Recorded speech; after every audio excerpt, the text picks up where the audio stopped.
دا ژبه چې کوم دی نو دا د 20 چړو د لاندې نه ګوره چلیږي ښه کله چې یو انسان خبره کوي نه ډېرې خبرې تاول سوچ کوي ګوره چې زما دا خبره خو د ژبې نه وځي خو یاره دې کې بل مسلمان ته فایده را او که پرې کې راته تکلیف دی یاره دا خو په چا باندې بهتان نه دی الزام خو په چا باندې نه دی دا خو پردی غیبت خو نه دی که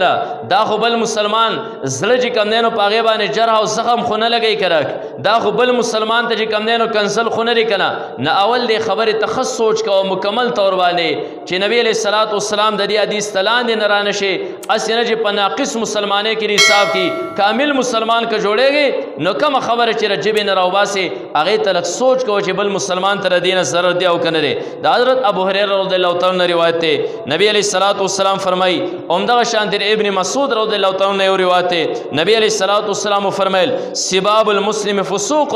مسلمان ته کنزل کول چې کوم دی نو دا فسق دی یعنی بددیني ده او دغه شانتې چې کوم دی پیغمبر علیه السلام وفرمیل وقتاله کفر د مسلمان قتل کول چې کوم دی نو دا کفر دی په دې وجه د مسلمان لږ ځان ته لږ سوچ وکړي چې زما د ژبې نه کومه کلمه وځي دا خو د بل مسلمان دپاره کنزل خو نه دي هغه ته خو په دې باندې تکلیف خو نه دی که نه په دې وجه باندې حضرت ابوبکر صدیق رضی الله تعالی عنه څومره لوی هستي ده روایت کې داسې راځي صدیق اکبر رضی الله تعالی عنه به اکثر پر یې خوله کې را ژبه داسې تاو کړه ګورې ښه تاو به یې کړه او دا هغه ټوکړه راک چې دی چې کوم دی نو زه یو خراب کندې ته غورځولی یم یعنې د دې د لاس انسان چې دی نو خرابې کندې طرف ته ورغورځېږي او صدیق اکبر رضی الله تعالی عنه به د دې ژبې د حفاظت لپاره څه کول یو ګټه یو کاڼی چې دی نو دا به خوله کې ایښودی او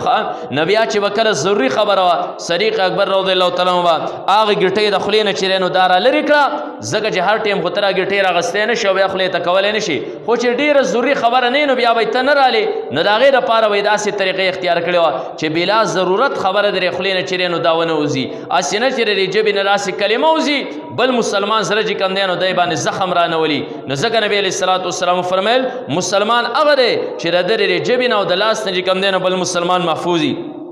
د پیغمبر علیه الصلاة والسلام صحابي دی د هغه نوم جابر ابن سلیم رضی الله تعالی عنه دی دی وایي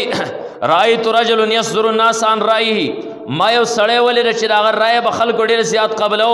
چاپېره خلک ترې ناست او لا یقول شیئا الا د چې به کومه خبره کوله نو په هغې باندې به خلکو الا صدروا عنه خلکو به ترې هغه خبره قبوله کړه روا به یې ترې غستک ما تپوس وکړه من هذا دا سړی څوک دی چې خبره کوي خلک یې غورځوي نه دا خبره ده چې نو خلک را نقل کوي مني قالوا رسول الله صلی الله علیه وسلم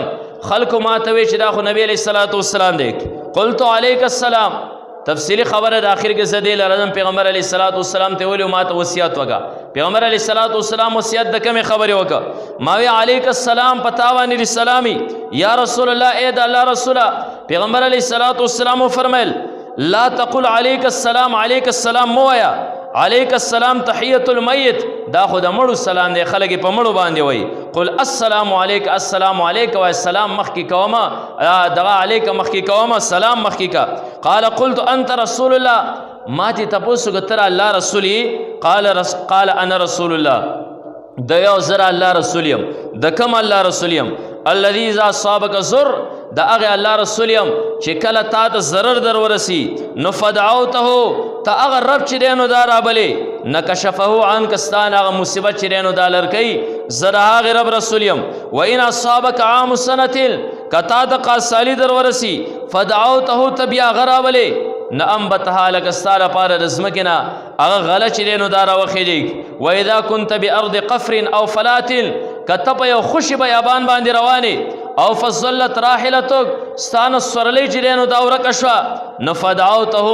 بیا ته هغه رب چې راولې نو ردها علیک تا ترې راواپس کوي نو زه د هغې رب چې کوم دی چې دی وپېژنده زه د هغه رسول یم نه ما ورته وی چې یا رسول الله بیا خو ما ته لږ نصیحت وکړه پیغمبر علیه الصلاة والسلام عجیبه نصیحت وکړه نبی علیه الصلاة والسلام نصیحتونه ډېر وکړل خو د ټولو نه اول نصیحت چې پیغمبر پاک صلی الله علیه وسلم دته وکړ وی لا تصبن احدا هېڅ چاته هم کنزل مه کوه ګورې دا جبرې په حفاظت کې وساده کنزل مه کوه دا راوي وایي ما چې کله د پیغمبر علیه الصلاة والسلام نه دا خبره واورېده چې تمام وصیتونو کې ما تر ټولو ناولنی وصیت دا وکړه چې لا تسبن احدا هیڅ چاته کنسل مه کوه فما سببت بعده حرا ولا عبدا ولا بعیرا ولا شاتا د هغې نه وروسته ما نه چېرته کې یو آزاد کس ته کنسل کړي نه مې چېرته غلام ته کنسل کړي دي ولا بعیرا نه مې چېرته اوښ ته کنسل کړي دي ولا شاتا او نه مې چېرته بیزې ته کنسل کړي دي یعنې ما درې خپلې ژبې نه د سراړو کنسل بهر ته را ایستلي هم نه دي ځکه